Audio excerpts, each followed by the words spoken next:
I've lived a life that's full. I traveled each and every highway and more, much more than this. I did it my way. Hi, Matt. How are you? Hey, pretty good. How about you? Good, good. What are you up to? I was thinking about you all day today. You were? You must have mental telepathy or something. Apparently so. Yeah, how you doing? I'm doing pretty good. How about you? Good, good, excellent, yeah. I was watching a movie a couple days ago, and it kind of made me think of you. I don't know. Have you seen that movie, Battleship? It just came out on DVD. No. Give away a little bit of the story.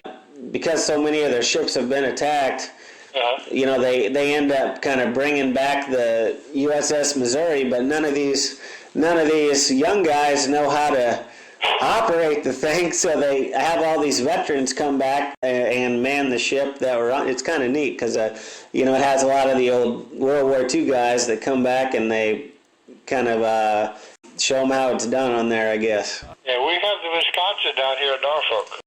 I made a cruise on to New Jersey out of New York, and we went to Balboa, Panama, and I was on it for about 2 weeks. It was a reserve after I got out of the Navy after World War II. I went in the reserves. I think they probably paid us $15 a month or something, and we weren't making much money, so I did that, and it was quite a trip. It was quite a thing to see that. They fired broadside. I got pictures of firing broadside, all 9 guns. Golly day, what an experience that is.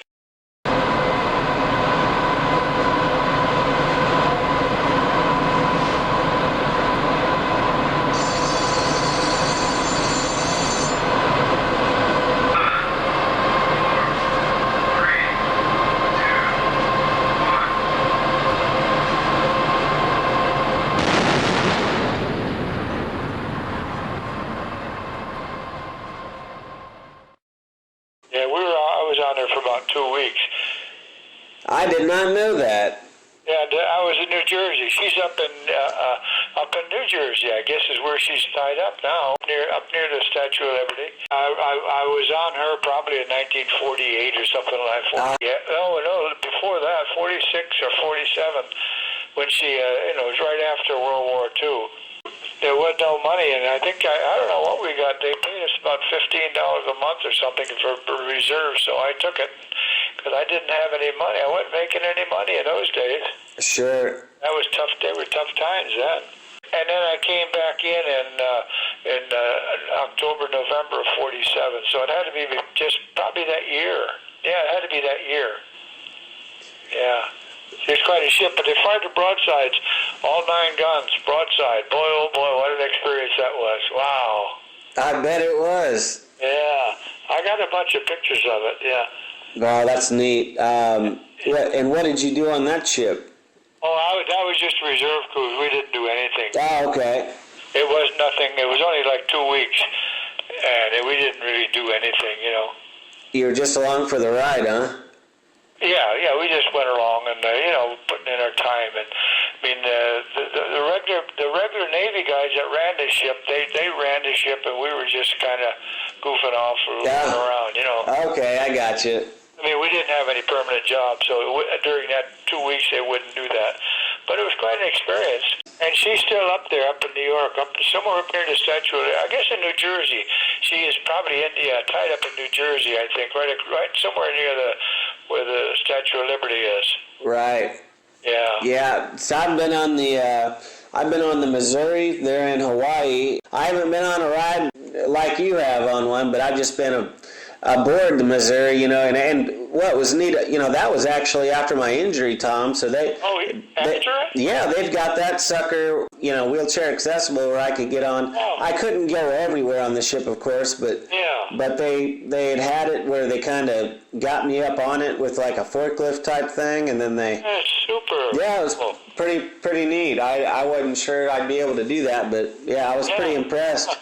And then, before my injury, I was down there on I guess it was the Alabama down there in Mobile, I think, isn't it? Mobile? Yeah, I believe so. Uh-huh. Came to Wisconsin here in Norfolk. She's tied up here, and they're going to let people go down to below decks now. They could go up on upper decks, but they couldn't go below decks, and they just opened it up for people can go pretty much anywhere. But I don't. That doesn't excite me. I spent 41 years at sea, so I don't do that. Yeah, you've had enough of that. I guess so. I paid my dues. Exactly. Yeah. You know, I've had some, I don't know if I mentioned this to you, but of course I've got that video up on the internet, a tribute to the veterans of LST 660. I don't know if you've seen that video, but I've got the video up there that's got a bunch of the pictures and information about your ship in World War II, and I've had a couple of people contact me. One of them is, their dad is Thomas Bergen Sr., Bergen? Uh-huh. Yeah, Tom Bergen? Yeah, oh yeah. Bergen was Humpert's best pal. Bergen was only like five foot, and your grandfather was like 6'5", and they were two jokers. They would get out there and do a dance, and your grandfather would throw his leg over Tom's head, and he was just a little guy. Oh yeah. They were two clowns when it got to that. They were great people. Don't get me wrong, but I mean your grandpa was like 6'5", and Bergen is only like 5'1" or 2 maybe. Sure. And they had a ball. They were two great people. They were both they were both motor mechs. Right. Motor machinist mates. Yeah. Diesels. Yeah. Yeah. My grandpa, boy, he always was. He's a big personality. He's fun to be around. I miss him. Oh, yeah, that's the key of it. Yeah, that's the whole thing about it. And they were just clowns, you know. They got along. They were one was tall, the other was short, and they were opposites, and they were great. Both of them had the same personality, probably, you know. Is Tom Bergen still around? No, he passed away, 10 years ago, I guess. I went up to his funeral, and I went to all of them. He lives in Baltimore. Not many of us left now. Who is left that you know of? Well, I talked to Leon Klein all the time. He was a gunner's mate, or fire control. I went to a gunner's mate school with him up in New York before we went on the ship. And he's in pretty bad shape now. I'm the youngest. I was the youngest guy, so I was going to say he's older, and he obviously is older. But he's had. He's just come out of the hospital. He's had, I don't know what it is. His back he's got trouble with his, I guess you call it the sacroiliac or whatever it is, the bone that goes up and down your back. But he's had so many other things just now, recently, that he's really hurting. I talk to him about every third or fourth day, and I call him to see how he's doing. I don't expect him to last too long, but sorry to hear that. I'll have to pray for him. Oh yeah, please do. Yeah, he's a wonderful guy. He's old. He's a German up in Amish country, and we used to go up there, and he talks with a German accent, like out in the light and things like that. And it's just so great. And I keep in touch with him. He's about the only one I call. And I called Pierpont, and he's up in Connecticut. He was a quartermaster. He's doing good. When I went up, I lived in Connecticut. I took care of my mother after I retired. I went up and took care of her for about 10 years. And he used to come over and see me. And D. Rose is up there, too. He lives in Stratford. They both live in Stratford, Connecticut. And there's one more. Leon is up in Lebanon, Pennsylvania, which is up near Hershey. And Van Sile is up in New York, up near Elmira. And there's one more down in North Carolina. Bill Faw is down in Old Town, North Carolina. And I don't know anybody else that's left besides me. There's only a handful of us, like I say. Sure. I was youngest, so of course I'm 86. I'll be 86 next month, so I'm 85 now. So they're all older than me, so it's kind of tough for them, to get around. But I keep in touch with Leon about it.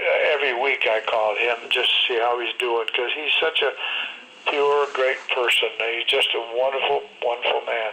Didn't you guys have, or maybe I'm remembering wrong, didn't you guys have a reunion up in Hershey, Pennsylvania? Oh, yeah, a couple of them, 2 or 3, up to Hershey and Lancaster, yeah. Uh-huh. I thought so. I guess another one of the people that contacted me is their dad was Victor Schuster. Oh, yeah, he's up in Minneapolis? I guess so. Uh-huh. Near there somewhere. I don't know if he's still alive or not. Yeah, I don't know. They didn't mention it. Well, we stopped having reunions, and people couldn't travel. I had 3 or 4 or 5 here in Norfolk, but it got so people couldn't travel. So they were getting old, and so we just discontinued it. We were down. The last one we had, I think we had about 4 of us. And Bill Dickerson, he passed away this past year. He lived up in Wilmington, Delaware, and we kept close with him. And his wife is a wonderful person, and I talked to his daughter. His daughter called me and told me that he passed away this year. So. And what was it that Bill did on the ship? Bill Dickerson? Uh-huh. He worked on the engine room, his motor mech. That's what I thought, yeah. Yeah. So I think I had talked to him. D. Jesus is still alive. He's up in, he's a multimillionaire, and he owned about 10 stores, Johnny's stores up in Boston. And in the winter he goes to Naples, Florida. Uh-huh. And in the summer they go up, they have a home up in Cape Cod. And I used to play golf with them. His wife has a sister, and she was married to Martis, who was a pharmacist on the ship. And she's just a jewel, a sweetheart. And I used to go play golf once in a while with her up near Boston. Uh-huh. Yeah. Huh. But D. Jesus, as far as I know, is still alive. They spend the summers up in Cape Cod, and they got a big home up there, and then they have a winter home down in Naples, Florida. Sure. Were you from that area before you were in the Navy, or did you just? Connecticut. I grew up in Connecticut. Oh, okay. And then when I got out, I went back home, and then I went back in the Navy, and then I settled down here, But I guess maybe in 2000 or somewhere around, I got out of the Navy. I went up and took care of my mother for a number of years. She was old. When she died, she was 103. Wow. So I went up and made a home for her with her, in Connecticut. And then I came back down here in, I guess it was, I don't know what year it was, about 2005. I finally came down here. Uh-huh. By the time I sold out and everything, she passed away in 2001 or 2. But she was 103 years old, so that's impressive. I guess I'll be around for a while, maybe. She was a jewel, and everybody, there was no one left in the family, and just me, and so I went up and took care of her. I had to learn to cook and everything else. And her sister died at 107. Can you imagine that? Wow. And she used to winter over with us. And many years ago, back in the 20s or the 10s and 20s, 2000 or last century, she was a cook. And when she was a young girl, probably 16, she was a cook in one of the biggest estates out in Long Island, and it was kind of hard. I had to learn to cook. I didn't know how to cook, and I did. One of the first meals I ever made was a Thanksgiving dinner on gravy and dressing and turkey and everything else, and it turned out pretty good. So she wasn't critical about it, but I mean, she was a cook, and so I had to keep good standards, Well, sure. Yeah, that's a pretty big task for your first meal there. Well, yeah, I never knew anything about cooking, But sure. I did what I had to do. Sure. And then my mother died, and I sold out, and I came back down to Virginia. The weather's a little better down here. I went to Fort Eustis a couple of weeks ago. We went up on a Sunday. We took a ride up, and I went up to the golf course, and I went to the exchange. I went to the golf course and had something to eat. Boy, it's pretty nice up there. Just right down near where you know where the golf course is there? Yeah. Yeah, Uh-huh. down near the Hilo place. Sure. Helicopters. Very pretty, but that's not too far from here. And yesterday we took a ride up to Williamsburg, which is very famous, as you probably know. Sure. Yeah. Yeah. Too bad I didn't know you back then. I could have stopped in and saw you when I was up there. I wish you could have, yeah. Sure. Yeah, we were stomping around up there. In fact, I think we visited that you said it's the Wisconsin, isn't that right up there in Norfolk? Yeah. Yeah, I think we, went and visited that, and we were, and some other places. So yeah, it's so there's so much neat military stuff up there. Oh yeah. We have the SEALs train here, right here down the road from me, only about 5 miles down the road. No, less than that. 2 or 3 traffic lights down the road is we have where the SEALs train. Right. Yeah. Yeah, you got Air Force, you got everybody up there. Yeah, Army. We got Army out at Virginia Beach, and Virginia Beach is not, the beach itself is not. It's about 10 miles. Sure. But we have pretty much everything here. I go to Little Creek all the time. That's where they train the SEALs. You golf over there? Or? Yeah, it's only 2 traffic lights down from me here. It's about a couple of miles, but it's only 2 traffic lights, and I go in there to the exchange and the commissary and so on. Sure. My mom and dad right now are on a cruise in Alaska. Really? Yeah, they're up there. They're sending me some pictures back once in a while. It's beautiful up there. Oh, good. Do they live in St. Louis too, normally? Oh, no, they're here in Springfield. Oh, I see. Okay. Yeah. Oh, good. So you get to see them. That's wonderful that you have somebody there close to you. Oh, yeah, definitely. That's great. That's wonderful. Yeah, so they're enjoying that, I think. It's their 40th anniversary. They took a cruise, up there to Alaska. Wonderful. Yeah. That's about as closest to the Navy that they'll get, probably. I don't go on cruises anymore. I spent 41 years.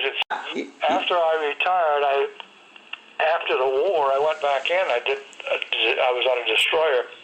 I changed into electronics, and then I rode aircraft carriers for 20 years after that. Oh, I didn't know that.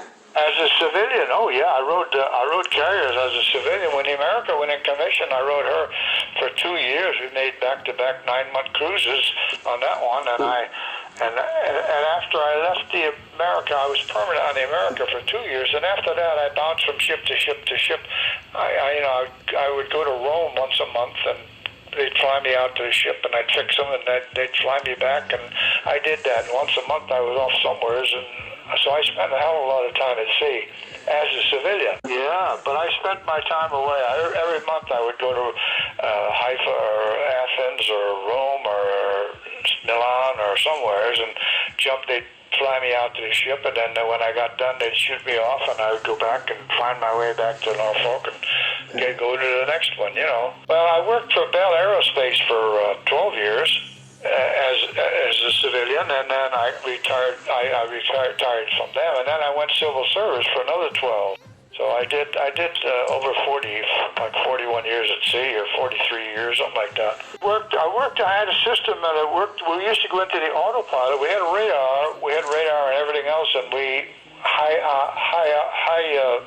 range radar, and we used to lock onto them, and they could punch into us, and we could fly their airplane. I did it with the automatic carrier landing systems, and the ship is doing a pitch, roll, heave, and yaw, and all of this stuff. So it was a little more complicated than just landing on a runway. Yeah, definitely. Just pitching, rolling, heaving, and yawing, and that's what I did. I kept those systems up, and we had radar, we had computers, and everything else. So it was very interesting, and it was kind of. I got a hell of a good job out of it, so sure. I worked with the company for 12 years, and then I went with the government. So I've got 3 retirements, really. Well, that's great. But I did a hell of a lot of time at sea, Sure. When I was in the Navy, I only had I think I had 1 or 2 years of shore duty. That's all I had.